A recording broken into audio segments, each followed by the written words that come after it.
Salut mon frère, j'espère que tu vas bien. Actuellement, tu as sûrement déjà entendu ce terme-là, égrégore. On l'entend un peu partout, mais on ne sait pas exactement combien il y en a et surtout à quel point ils sont tenaces. Quand on parle beaucoup de matrice, on dit que la matrice, elle est organique, que chaque fois que tu penses à quelque chose, chaque fois que tu cherches à progresser, il y a toujours un proche, toujours quelqu'un, toujours un truc pour t'emmerder. Ce qu'il faut savoir, c'est que matrice, c'est ce sur quoi on s'intéresse, c'est ce sur quoi on s'arrête, mais en réalité, c'est cet égrégore. Qu'est-ce que c'est? Et surtout, on verra tous les types d'égrégores que tu vas devoir traverser jusqu'à ce que tu puisses quasiment sortir de cette matrice. Salut les gars, j'espère que vous allez bien, j'espère que vous passez un bon mois de juillet. J'ai l'impression qu'il faut vraiment accélérer, je sais pas pourquoi, mais je mets les bouchées doubles. Chaque jour sur Patreon, je fais 2 à 3 vidéos, j'enchaîne, je fais des lives. Pourquoi? Parce que je sens qu'on doit vraiment accélérer au niveau de notre progression. Pas spécialement au niveau de notre apprentissage, mais surtout au niveau de la systématisation de ce qu'on fait. Et je me rappelle en 2019, j'étais avec un pote. Puis là, on commençait directement à faire les vœux de bonne année. Et il me disait, Fredo, qu'est-ce que tu te souhaites pour la bonne année, pour les résolutions? Je lui dis, frère, moi, j'ai rien à apprendre, c'est pas de la prétention, mais je veux juste pratiquer tout ce que je sais. Et actuellement, je remarque que beaucoup de personnes connaissent beaucoup de choses ou entendent beaucoup de choses, mais ils n'arrivent pas à le systématiser. C'est-à-dire qu'ils n'arrivent pas à en faire quelque chose qui soit habituel dans leur vie et qu'ils puissent tout simplement répéter et enchaîner les bons résultats de manière systématique. Alors, avant de commencer, on va tout simplement définir ce que c'est un égrégore. Je pense que chacune des personnes a un minimum de savoir par rapport à cela. Mais pour ceux qui ne savent pas, on va tout simplement le dire afin que vous compreniez tout simplement ce qui est sur votre dos et pourquoi vous sentez que vous n'arrivez pas à passer certains paliers. Ok? Donc, un égrégore, c'est tout simplement, on va dire, un gros amas énergétique, ok, créé par de grands groupes de personnes qui pensent tous de la même manière. Donc, tu peux avoir un égrégore par rapport à la religion, tu peux en avoir un par rapport à la politique, tu peux en avoir un par rapport à une équipe, etc. Et tu vas remarquer que lorsque tu vas devoir manifester quelque chose, lorsque tu vas devoir passer au travers de cela, ben, cet égrégore-là, donc cet esprit collectif, va tout simplement te forcer à rester à l'intérieur. Pourquoi? Parce que normalement, avant que tu sortes de ce mode de pensée-là, tu le nourrissais. Tu faisais en sorte qu'il puisse tout simplement se nourrir de tes pensées, ton énergie et surtout de ton espoir. Maintenant, ce qu'il faut savoir, c'est qu'un égrégore, à un certain moment, il commence à avoir un caractère, il commence à être exigeant, il commence tout simplement à être de plus en plus puissant. Pourquoi? Parce qu'il est nourri au fil des années, au fil des expressions, mais surtout au fil de l'espoir que l'on place dans cet égrégore-là. Et il faut que tu comprennes que l'égrégore, ça peut être quelque chose aussi simple que le Real Madrid, quelqu'un qui croit en une équipe plus que chercher à aller travailler, aller chercher du boulot, etc., va tout simplement nourrir cela. Et tu vas voir qu'au niveau du football, du basket, des Jeux Olympiques ou bien encore des croyances religieuses, peu importe, tu vas voir que les égrégores vont tout simplement prendre le focus, l'énergie, l'espoir, la foi des gens et rediriger cela sur une forme de croyance collective. Ok? Maintenant, ce qu'il faut comprendre, c'est qu'un égrégore, ça empêche de réfléchir. Ça empêche de réfléchir par soi-même et tu vas comprendre pourquoi. Un égrégore, par exemple, ça peut pousser tout simplement quelqu'un dans une manifestation qui est venue pour manifester pour les syndicats, par exemple, tout simplement, pour son boulot. Et puis, il va voir que les gens vont commencer à monter en pression, ça va commencer à gueuler, etc. Et il va prendre quelque chose, il va casser un peu. Et quand on va lui demander, mais on vous a vu là dans les caméras, pourquoi vous avez fait ça? Il va dire franchement, je sais pas pourquoi, j'ai juste fait ça parce que je me suis senti pousser un certain élan, mais ça ne me ressemble pas du tout. Et ça, tu vas le remarquer également par exemple au carnaval en Martinique. Toutes les personnes peuvent te dire en Guadeloupe, Martinique ou au Brésil, peu importe, si tu as déjà été dans un vidéo où tout le monde est en train de sauter, lorsque tu es là-dedans, eh ben, tu commences à faire plus que ce que tu ne devrais. Même si tu n'as pas bu, même si tu n'as pas fumé, même si tu n'as pris aucune drogue dure, tu vas remarquer que cette énergie collective va tout simplement te pousser à faire un peu plus, ok?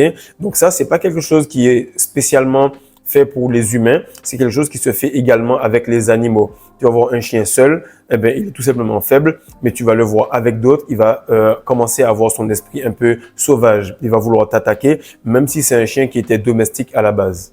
Maintenant, ce qu'il faut que tu comprennes, c'est que ce qu'on fait ici, c'est non seulement se comprendre soi, donc prendre de la hauteur et tout simplement se regarder pour comprendre son comportement, sa façon de penser, etc. Mais on fait cela aussi sur le monde. Et lorsque tu le fais sur le monde, ça te donne un pouvoir énorme parce que tu peux tout simplement prédire les comportements des gens, prédire ce qu'ils vont faire et pouvoir te protéger en conséquence. Donc, en fait, ce qu'on va voir, c'est que l'être humain, c'est un animal social. C'est un animal social, mais c'est même pas social. Ça va même plus loin que cela. Il est tellement social que lorsqu'il commence à tout simplement entrer dans le spirituel, il va copier un petit peu tout cela. Il va tout simplement régir tout un nombre de personnes qui vont penser de la même façon. Et plus un animal est social, plus il est intelligent et plus il va se singulariser. Par exemple, les orques, qui sont, je pense, l'animal le plus intelligent à ce jour, vont tout simplement avoir un langage très précis juste sur le nombre d'individus qu'ils sont. Et ils vont utiliser ce dialecte-là pour communiquer entre eux sans que les autres ne comprennent.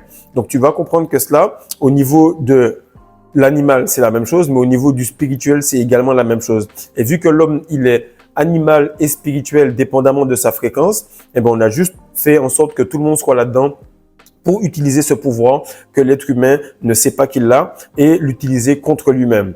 Maintenant, ce qu'il faut que tu comprennes, c'est que pour passer au travers de ta manifestation, mon frère, il va te falloir beaucoup d'endurance, beaucoup de ténacité, pour ne pas dire être têtu en réalité. Il faudra surtout que tu aies une grosse quantité d'énergie sexuelle. Que tu sois une fille ou un gars, cette vidéo-là est unisexe, elle est faite pour tout le monde afin que vous compreniez comment vous comporter pour traverser les égrégores.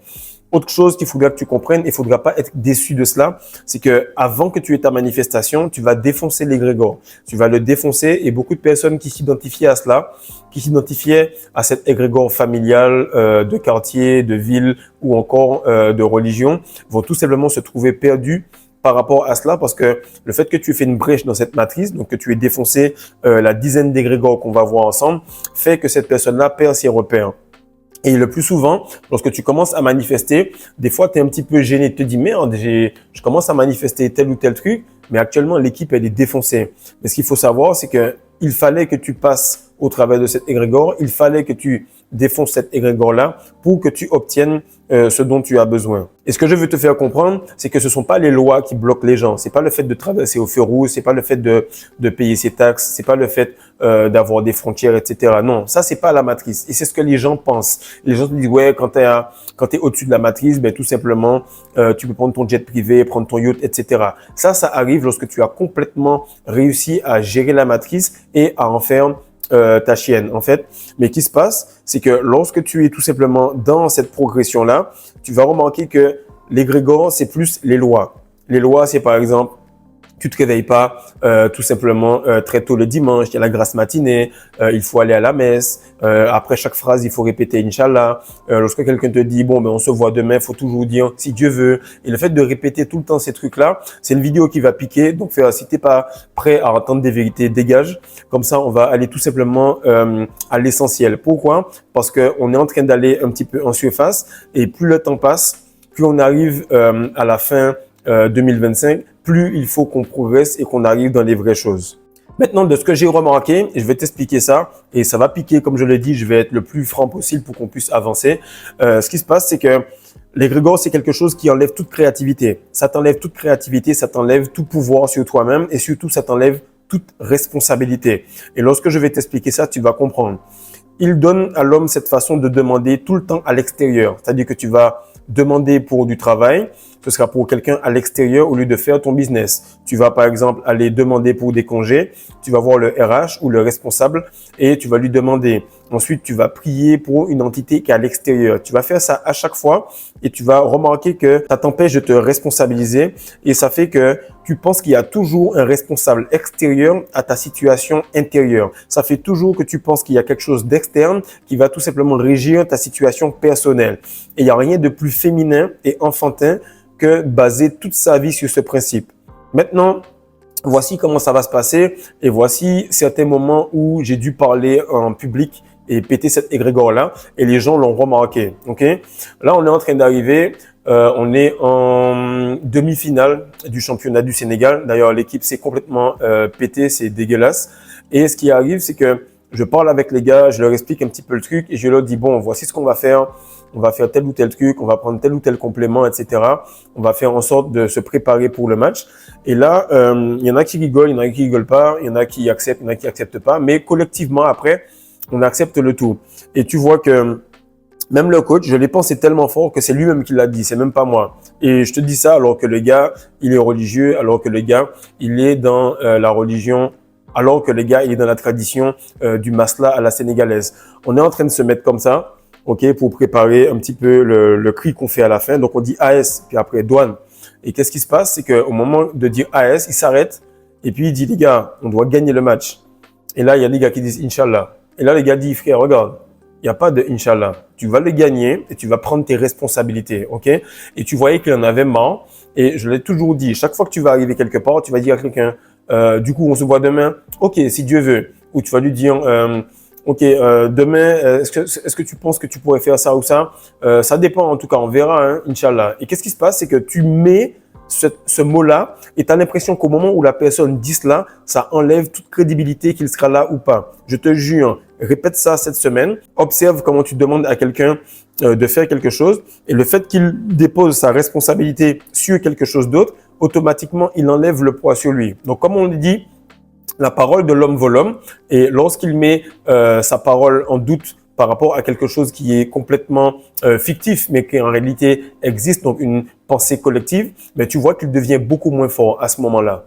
Maintenant, on va commencer. Je vais t'expliquer directement tous les égrégores que tu vas traverser jusqu'à ce que tu puisses sortir de cette matrice-là. Ok? Maintenant, qu'est-ce qui va se passer? C'est que si tu as des égrégores que tu as décelés ou que j'ai oubliés ou que peut-être je n'ai pas mis parce que ils n'étaient pas aussi puissants que je le pensais, ben, tu l'écris en commentaire. Comme ça va alimenter un petit peu le tout et aider les personnes à s'y retrouver. La première chose qu'il y aura, comme tu le sais, c'est la religion. Lorsque tu verras tout simplement que tu commences à penser par toi-même, pour toi-même, et que tu commences à remettre en question certaines choses qui sont tout simplement pas logiques, tu vas voir que l'égrégore de la religion va se réveiller. Il va se réveiller au moment où tu vas rester silencieux, tu ne vas rien dire, tu vas tout simplement faire des petites tâches peut-être dans ta chambre, mais la vibration que tu vas émaner en sortant dans l'espace commun va faire qu'une personne va te dire « Eh, mais tu as fait ci, et tu as fait ça, est-ce que tu as pensé à envoyer de l'argent à un tel, est-ce que tu as pensé à faire ci ou ça ?» sous couvert de religion. Donc ça, c'est le premier et il est très puissant. Pourquoi? Parce qu'il est alimenté par les petits mots que je viens de mentionner jusqu'avant, par toutes les fêtes, par tous les jours fériés et par tout plein de croyances depuis des centaines d'années. Autre chose, c'est que tu auras l'espoir. Ok, l'espoir, c'est surtout la génération de nos parents ou toute personne qui croit encore dans la matrice, il a de l'espoir. Et l'espoir, en fait, c'est quelque chose qui est tout simplement fait lorsque tu ne comprends pas les choses, lorsque tu te dis « j'espère que ça va arriver ». Lorsque tu es spirituel et que tu es vraiment réveillé et que justement tu es dans ce côté systématique, comme par exemple actuellement pas mal de gars répètent la masterclass des secrets de la rétention séminale et ils me disent « c'est bizarre frère ». Maintenant, je me sens pur, je me sens tellement aligné, je me sens propre. Je peux quasiment déterminer un résultat. Pourquoi? Parce que je fais toutes ces habitudes-là tous les jours et je maintiens ces habitudes-là. Du coup, ils s'en foutent de savoir ce qui va arriver parce qu'ils savent qu'ils ont mis la bonne chose d'entrée. Et ce qui se passe, c'est que cet espoir-là, ce que tu pries, tu fais tes ablutions, tu fais tes trucs, tu fais tout plein de choses et tu espères que ça puisse donner un résultat. Lorsque tu es dans la spiritualité, lorsque tu gardes ton essence, lorsque tu fais les choses correctement, tu sais que ça va bien se passer. Et tu ne le sais pas parce qu'on te l'a dit. Tu le sais parce que chacune de tes cellules est alignée et tu fais les choses comme il se doit. Troisième truc, c'est par rapport à tes parents. Ok, par exemple, mes parents ou bien mon père, il va beaucoup prier. Il va beaucoup prier, beaucoup prier, beaucoup prier. Ou tu vas remarquer qu'il va tout simplement mettre de l'emphase sur la prière, mais il va te dire quand même que c'est toi qui fais que tu passes une bonne journée. Donc, il a compris de ce côté spirituel, mais il y a cet encodage de prière. Et qu'est-ce qui arrive? C'est que lorsque tu mets beaucoup de choses sur la prière, ça revient à l'espoir. C'est-à-dire que tu joins les mains, tu es tout le temps en train de demander, alors que tu pouvais tout simplement vibrer. La meilleure prière, c'est la façon de vibrer. Lorsque tu vas vibrer, c'est que tu vas faire la chose. Lorsque tu vas faire la chose, tu vas tout simplement respecter l'éducation de ton père qui est Dieu, peu importe, de ton père physique. Et on sait que, ok, Fredo se comporte de telle manière, donc c'est l'éducation de telle personne qu'il a eue. Et par cette vibration, par ce comportement, par ce système nerveux qui anime ce squelette et ses muscles, on sait qu'il est en train de faire la chose. Donc, lorsque tu es en train de vibrer, tu vas automatiquement envoyer ce signal dans l'univers et ça va te donner tout ce dont tu as besoin. Si tu doutes de cela, tu verras que beaucoup de riches travaillent, donc font bouger le système nerveux, et beaucoup de crevards, de pauvres, prient. C'est tout simple, c'est factuel, et on n'est pas là pour chercher à t'expliquer les trucs. Il faut que tu réécoutes pour que tu te réveilles et tu te dises, putain, ça a l'air tellement factuel, ça m'a mis une claque plus grande que tous les sermons que j'ai eus à l'église. Autre chose, c'est que tu parles et ça résonne nulle part. Par contre, lorsque tu as un système nerveux aligné, tu remarques que dès que tu rentres quelque part, ta vibration choque les gens. Et comme je te dis, les gens sont une représentation de Dieu sous forme humaine. Et ils réagissent par rapport au fait que tu ailles dans le bon chemin ou dans le mauvais chemin. Maintenant, l'autre chose qui va se passer, c'est au niveau de la tradition. Tu auras un égrégore au niveau de la tradition. Il y a un gars, je crois que c'est Fallou. Fallou, frère, si tu écoutes ça, tu me diras un petit peu. Et je vais mentionner beaucoup de choses pour le Sénégal parce que je pense que Dieu m'a envoyé ici parce qu'il y a des égrégores, mais qui sont tellement balèzes, frère. Et chaque fois que j'aide quelqu'un dans un coaching et tout, il me dit merci et qu'il ressent que tous ses proches sont encore engloutis là-dessus. Donc là, je parle avec Fallou. Je lui dis, frère, là, j'ai pris le coaching et tout, je me sens bien, je bosse sur mon sport, je commence à avoir des trainings, des tests, pardon, pour le foot. Et ma mère m'appelle, elle me dit, ouais, est-ce que tu vas envoyer l'argent pour la Korité? Et au cas où vous savez pas, ici, vous devez toujours donner beaucoup d'argent pour chacune des fêtes, pour la Korité, pour la Noël, pour tout plein de choses. Mais en tout cas, ton salaire, il est divisé pour tout plein de personnes de ton entourage. Et qu'est-ce que ça fait? C'est que c'est la tradition. La tradition veut dire que je ne remets pas en question ce pourquoi on m'a dit de faire cela. Je le fais au détriment de mes études, au détriment de ma famille, au détriment de la relation que j'ai avec mon conjoint ou ma conjointe, au détriment de pas mal de choses. Et qu'est-ce qui se passe? C'est que la tradition va tout simplement régir des personnes sur des millénaires sans qu'ils comprennent exactement pourquoi ils veulent aller là-bas, mais qui font totalement l'opposé sans remettre en question pourquoi ça ne matche pas avec l'endroit où ils vont et ce qu'ils font. Autre chose qui va arriver, c'est la famille. Si par exemple dans ta famille, ben, tous les dimanches, on a l'habitude d'aller voir papi, mamie, on a l'habitude d'aller voir papi, mamie, on a l'habitude d'aller voir papi, mamie.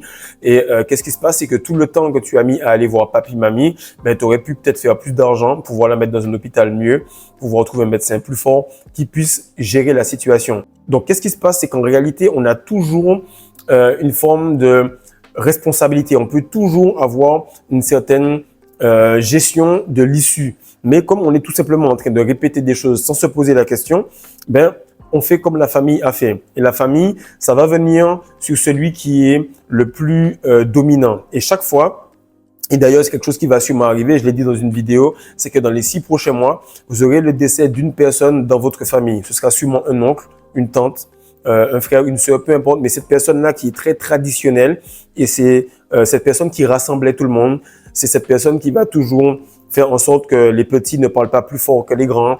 C'est cette personne qui va faire qu'on va rester dans ce côté ancestral, matriciel, qui nous casse les couilles, mais que on aime parce qu'on est attaché à la chair de cette personne. Mais en réalité, quand cette personne s'en va, après qu'on ait eu ce deuil, on sent qu'en fait, cette personne pesait énormément. Et ça, c'est un égrégore familial qui est très, très fort.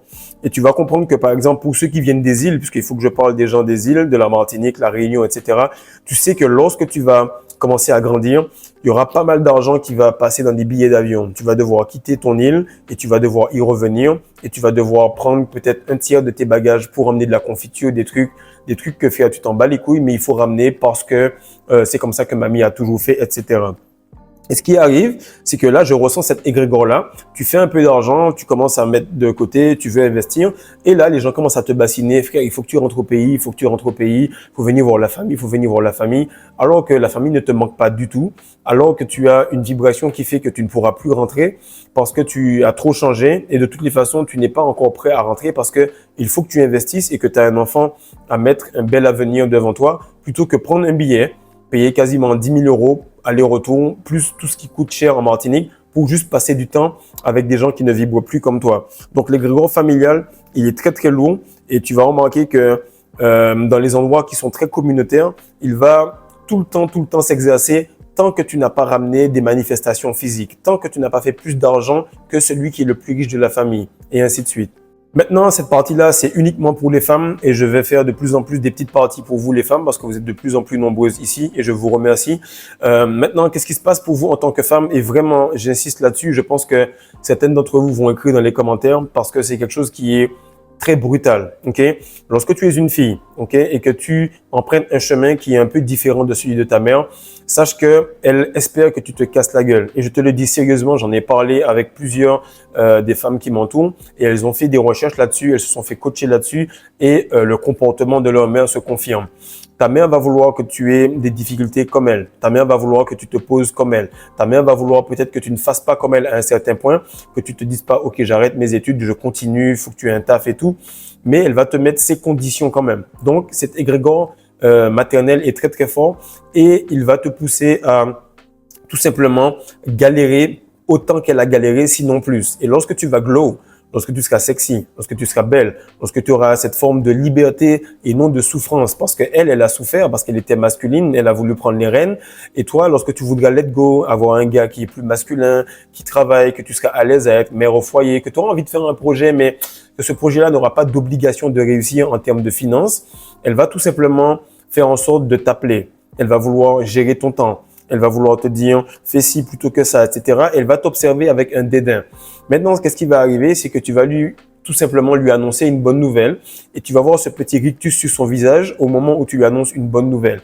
Tu vas voir tout simplement que lorsque tu lui annonces une mauvaise nouvelle, elle va être heureuse, non pas que tu souffres, mais juste parce que tu seras plus proche d'elle. Donc, c'est un égrégore qui est assez compliqué, qui est assez chaud. Mais lorsque je coachais justement les femmes, j'en parlais avec elles et je les aidais à traverser cela plus facilement.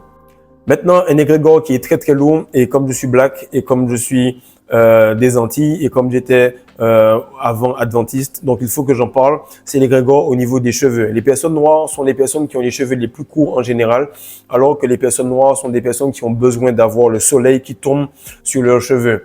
Pourquoi? Parce que nos cheveux ont tendance à monter vers le haut, donc aller vers le soleil, donc à chercher ce côté électrique. Par contre, les personnes blanches ou les personnes qui ont les cheveux bouclés sont beaucoup plus magnétiques et leurs cheveux retombent vers le sol. Mais qu'est-ce qui va arriver? C'est que quelqu'un qui aura les cheveux beaucoup plus longs, qui aura tendance à avoir les cheveux raides ou les cheveux bouclés, aura beaucoup moins de soucis. Mais si, par exemple, tu fais des locks ou tu commences à faire un afro ou bien tu arrêtes de mettre des perruques ou bien des greffages ou des trucs pour les filles, tu vas remarquer qu'il y aura tout le temps cet égrégore-là. Cet égrégore-là est tellement gros qu'on est allé à la plage de Yoff.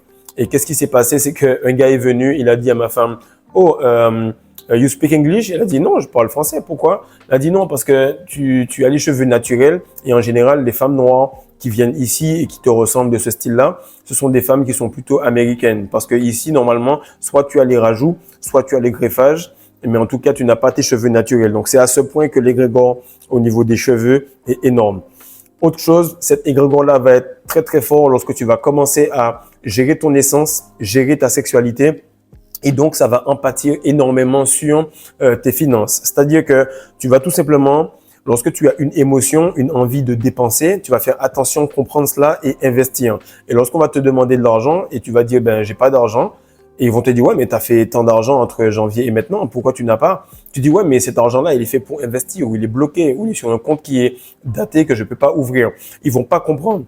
Parce qu'à chaque fois, ils ont eu cette émotion pour dépenser, cette émotion pour prendre un billet pour les vacances plutôt que tout simplement investir sur quelque chose, aller à l'hôtel pour juste passer du bon temps plutôt que essayer de mettre de côté pour plus tard. Et qu'est-ce qui se passe? C'est que cette émotion-là, ils vont toujours le lier aux dépenses. Ils vont toujours ne pas accepter que tu puisses gérer les choses de manière rationnelle, même lorsqu'il y a une situation d'urgence.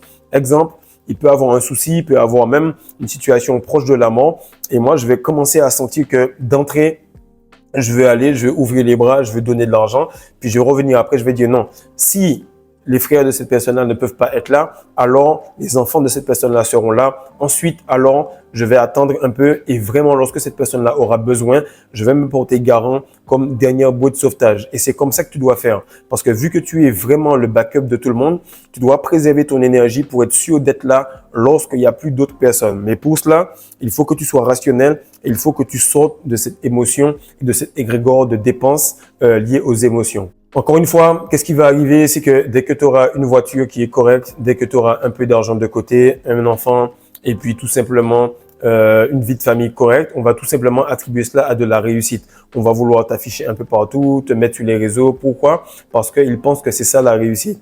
Alors que pour toi, la réussite, c'est continuer à pérenniser ça, à faire des systèmes, à toucher des millions de gens, à créer même une application qui aura l'ensemble des choses qui se font sur l'or noir. Mais on va toujours vouloir te dire non, la définition de la réussite, c'est ça. Donc, ça veut dire qu'à partir de ce niveau-là, tu arrêtes cette histoire de faire circuler l'énergie. Il faut qu'à un moment, tu t'arrêtes. C'est-à-dire qu'il y a un certain moment où les gens se disent, mais pourquoi tu veux toujours continuer à grossir cette énergie-là?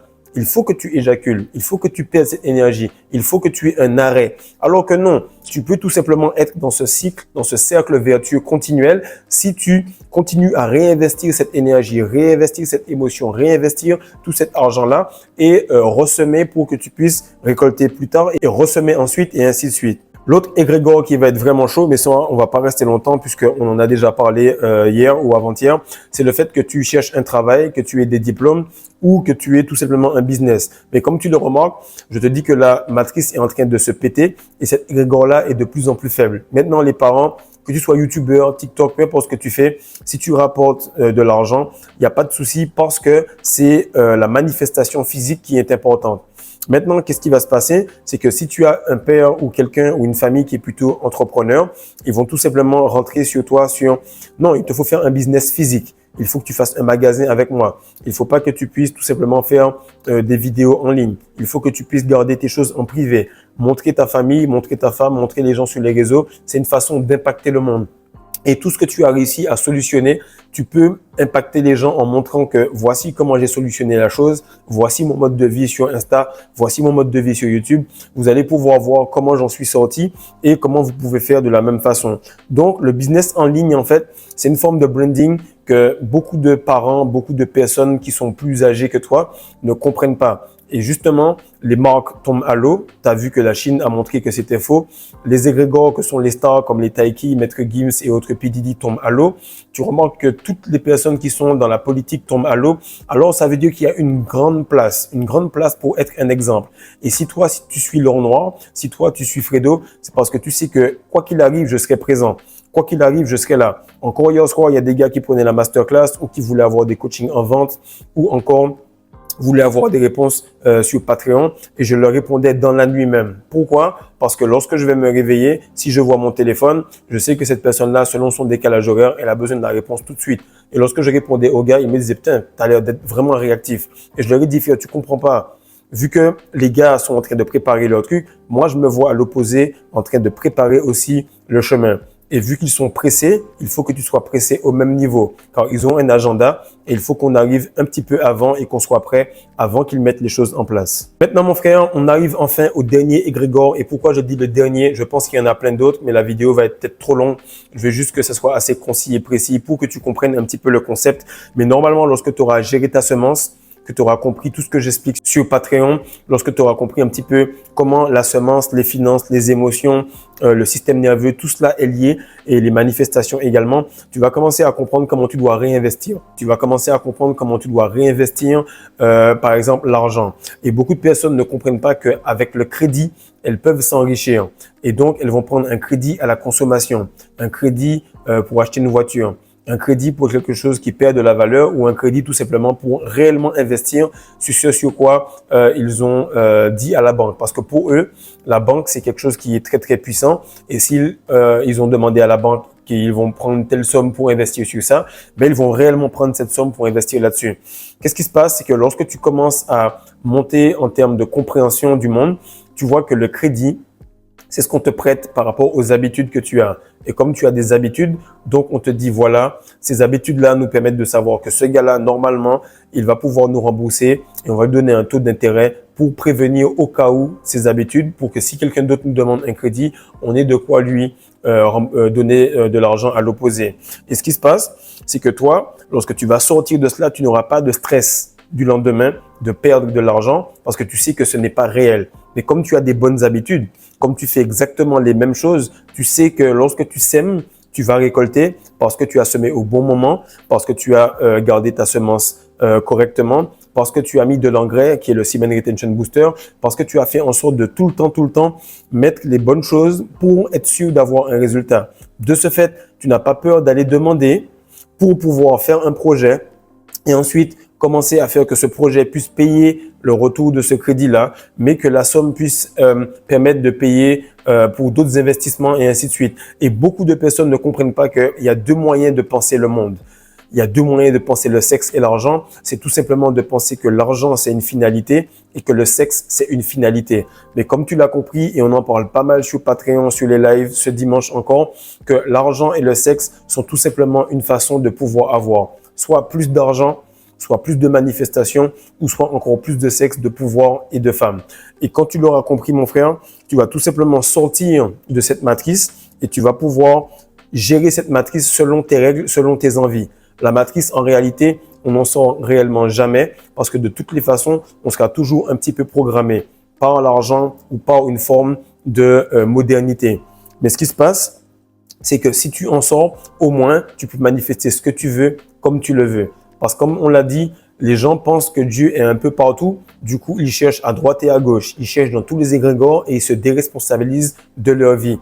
Mais comme tu l'as compris, plus tu vas loin en termes d'estime de toi-même, plus tu comprends que le développement personnel, c'est le fait de rentrer plus profond à l'intérieur de soi. Pas sur un téléphone, mais dans la méditation. Pas dans la parole, mais dans le silence. Et plus tu vas le faire, et plus tu comprendras qu'en réalité, Dieu est à l'intérieur de toi et c'est là que tu dois le chercher à mesure que tu cultives ta semence et que tu cultives ton or noir. Donc, partage ça, mon frère, like, abonne-toi et surtout, n'hésite pas à me poser des questions sur Patreon. N'hésite pas à venir en commentaire pour poser des questions. Je réponds à tout le monde parce que le travail ici, il n'est pas simplement là pour impacter des gens, il est là pour réveiller et surtout élever la vibration moyenne de cette planète. Peace.